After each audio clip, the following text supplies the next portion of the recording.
சமூகத்தில் நடக்கும் பிரச்சனைகளை கண்டு நமக்கென்ன என்று இருந்துவிடாமல் அதில் நம்முடைய பங்களிப்பை எவ்வாறு அளிக்க வேண்டும் என்பதை பற்றி நமக்கு விளக்க வருகிறார் மனுஷபுத்திரன் அவர்கள். நம் விடையிலேவா நிகழ்ச்சியின் அடுத்த பகுதியாக வரவிருப்பது தேதும் நன்றும்.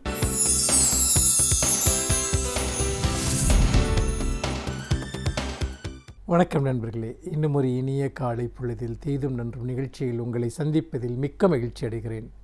ஒரு நாட்டினுடைய கௌரவம் என்பது, ஒரு நாட்டினுடைய அடையாளம் என்பது, அது சக மனிதர்களை எப்படி நடத்துகிறது என்பது மட்டுமல்ல, பிற நாட்டவர்களை எப்படி நடத்துகிறது என்பதை பொறுத்துத்தான் ஒரு நாட்டினுடைய அரசியல் பண்பாடு, சமூக பண்பாடு மதிப்பிடப்படுகிறது. அந்த வகையில் பார்க்கிற போது உலகத்தில் பிறரை வெறுக்கக்கூடிய நாடுகள், பிற சமூகங்களை வெறுக்கக்கூடிய நாடுகள் என்பது அது உலக அளவில் கலாச்சார ரீதியாக உயர்வான நாடுகளாக கருதப்படுவதில்லை. மாறாக பிறரை எந்த நாடுகள் அரவணைத்துக் கொள்கிறதோ அந்த நாடுகள் தான் உலக அளவில் வளர்ச்சி பெறுகின்றன, மேன்மை பெறுகின்றன. அவை ஒரு சகோதரத்துவத்தினுடைய அடையாளமாக இருக்கின்றன. இன்றைக்கு ஒரு ஐரோப்பாவினுடைய ஒரு மிகப்பெரிய ஒரு பண்பாடாக சிறப்பாக பார்க்கப்படுகிற விஷயம் என்னவென்று கேட்டால், அது அந்நியர்களை எப்படி அரவணைக்கிறது அல்லது பிற நாட்டவர்களை எப்படி அரவணைக்கிறது, எப்படி தங்களுடைய பண்பாட்டின் ஒரு பகுதியாக மாற்றிக்கொள்வது மட்டுமல்ல, அவர்களுடைய பண்பாட்டிற்குமான ஒரு இடத்தையும் எப்படி கொடுக்கிறது என்பதை பொறுத்துத்தான் அந்த நாட்டினுடைய மேன்மைகள் இன்றைக்கு உலகெங்கும் பார்க்கப்படுகின்றன. இன்னொரு புறம் நீங்கள் பார்த்தீர்கள் என்றால், இதுபோல பிறர் மீதான வெறுப்பை கக்கிய நாடுகள் அவை எப்போதும் அவற்றினுடைய வரலாற்றில் அந்த வெறுப்பு என்பது ஒரு அழியாத களங்கமாக தொடர்ந்து இருந்து கொண்டிருப்பதை நாம் பார்க்கிறோம். உதாரணமாக தென்னாப்பிரிக்காவில் நிறவெறி தலைவிரித்தாடிய காலத்தில் காந்தியடிகள் அங்கே ஒரு பாரிஸ்டராக, ஒரு வழக்கறிஞராக பணிபுரிந்த அந்த காலகட்டத்தில் அவர் ஒரு ரயிலில் சென்றபோது கருப்பினத்தவர் என்று சொல்லி, இந்தியர் என்று சொல்லி அவரை ஓடுகிற ரயிலிலிருந்து வெள்ளையர்கள் தள்ளினார்கள். பிறகு அதுவே தான் ஒரு மிகப்பெரிய சுதந்திர போராட்டத்திற்கும் வித்திட்டதை நாம் பார்க்கிறோம். அப்படி பார்க்கிற போது உலகத்தில் இன்றைக்கும் கூட பல நாடுகளில் அந்நிய நாட்டவர்கள் மீது, பிற நாட்டவர்களின் மீது ஒரு ஆழமான வெறுப்புள்ள சில நாடுகள் இருக்கத்தான் செய்கின்றன.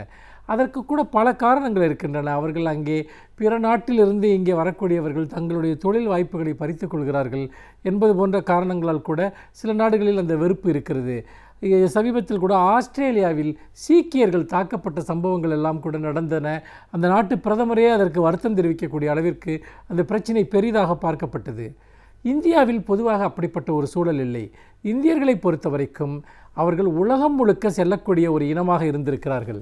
உலகத்தில் இந்தியர்கள் இல்லாத இடமே இல்லை என்று சொல்லக்கூடிய அளவிற்கு உலகெங்கும் அவர்கள் தொழில் வாய்ப்புகளுக்காகவும், கல்விக்காகவும், வேறு பல பணி நிமித்தங்களுக்காகவும், வர்த்தகம் செய்வதற்காகவும் உலகெங்கும் தமிழர்கள், இந்தியர்கள் பரவி இருக்கிறார்கள். அவர்கள் செல்லாத நாடுகளே இல்லை என்கிற அளவிற்கு உலகத்தில் அதிகமாக குடியேறிய ஒரு சமூகம் என்று சொன்னால் அது இந்திய சமூகமாகத்தான் இருக்க முடியும். இப்போ இவ்வாறு குடியேறுகிற இந்தியர்களுக்கு பெரும்பாலான நாடுகளில் அவர்கள் மீது எந்த விதமான ஒரு வெறுப்பும் கிடையாது, எந்த விதமான எதிர்ப்புணர்வும் கிடையாது. அவர்கள் அந்த சமூகங்களினுடைய ஒரு பகுதியாக இயைந்து வாழக்கூடிய ஒரு சூழலை பார்க்கிறோம். இந்தியாவினுடைய நிலைமை இன்னும் நெகிழ்வானது. இது வந்தாரை வாழ வைக்கிற பூமி என்கிற ஒரு பெருமை இந்தியாவிற்கு உண்டு. அந்த வகையில் பிற நாடுகளிலிருந்து வரக்கூடியவர்களுக்கு ஒரு மிகப்பெரிய ஒரு கலாச்சார கேந்திரமாகவும் பன்முக கலாச்சாரத்தினுடைய ஒரு அடையாளமாகவும் திகழக்கூடிய இந்தியா எல்லோரையும் தனக்குள் உள்ளடக்கி கொள்ளக்கூடிய, எல்லோருக்கும் இடமளிக்கக்கூடிய ஒரு தேசமாக, ஒரு பண்பாடாக இதுவரைக்கும் இருந்திருக்கிறது. குறிப்பாக அந்நியர்களை நடத்துகிற விதம் என்பது இந்தியர்களை பொறுத்த வரைக்கும் அது ஒரு உயர்வான பண்பாடாகத்தான் இருந்திருக்கிறது.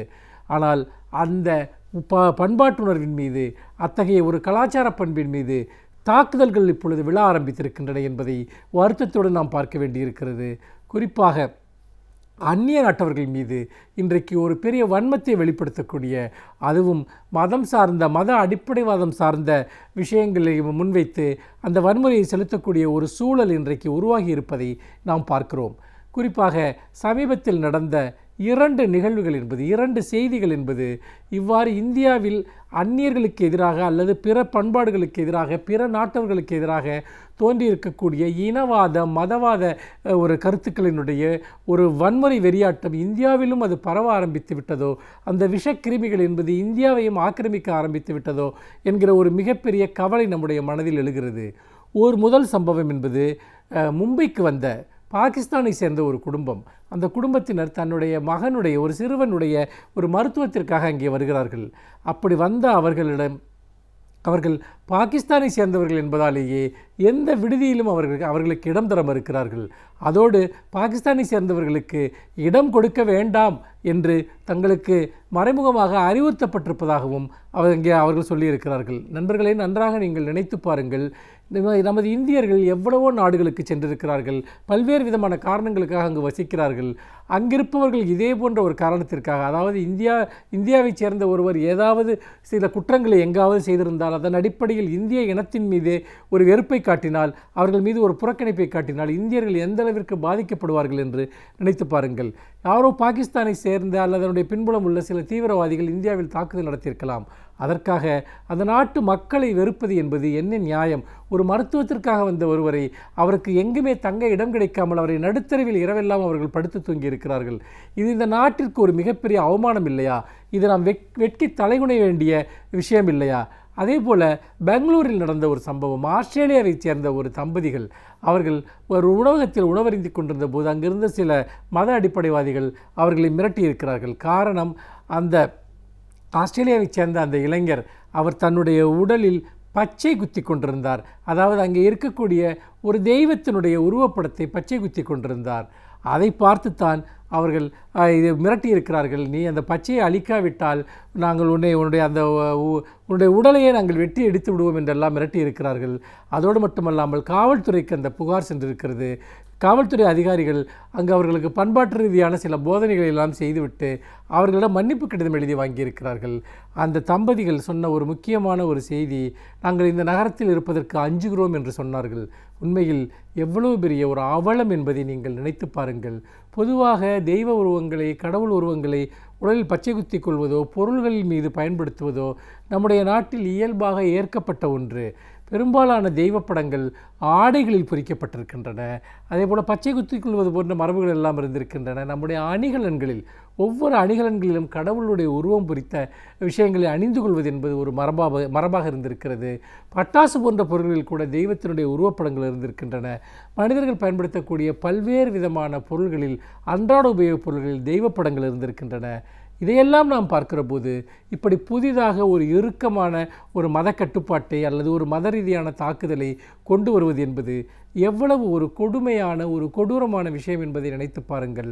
இதன் வழியாக இந்தியாவிற்குள்ளேயே, இந்த நாட்டு மக்களுக்குள்ளேயே மிகப்பெரிய பிளவுகள் ஏற்படுத்தப்படுவதை ஒருபுறம் பார்க்கிறோம். இன்னொரு புறம் நாம் பார்க்கக்கூடிய விஷயம், உண்மையில் அந்நிய நாட்டவர்கள் மீது, பிற பண்பாடுகளைச் சேர்ந்து வருகிறவர்கள் மீது இந்த நாட்டை பற்றிய மிக மோசமான சித்திரங்களை உருவாக்குவதற்கு, மோசமான பிம்பங்களை உருவாக்குவதற்கு இதுபோன்ற சில நபர்கள் செய்யக்கூடிய செயல்கள் காரணமாக அமைந்து விடுகின்றன.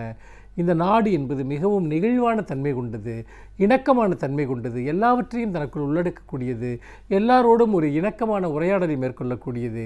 அப்படிப்பட்ட ஒரு நாட்டை ஒரு தீவிரவாத எண்ணங்கள் கொண்ட, மதவாத எண்ணங்கள் கொண்ட ஒரு குறுகலான பண்பாடாக மாற்ற முயற்சிக்கிறவர்கள் இந்த நாட்டினுடைய உண்மையான அடித்தளங்களுக்கு, உண்மையான பண்பாட்டு வேர்களுக்கு எதிரானவர்கள் என்பதில் எந்த சந்தேகமும் இல்லை. இந்த நாட்டினுடைய கௌரவம் என்பது, இந்த நாட்டினுடைய மேன்மை என்பது அதனுடைய பண்பாட்டு பன்முகத்தன்மையில் இருக்கிறது என்பதை நாம் மறந்துவிடக்கூடாது என்று சொல்லி மீண்டும் இன்னும் ஒரு புதிய சிந்தனையோடு உங்களை சந்திக்கிறேன். நன்றி, வணக்கம்.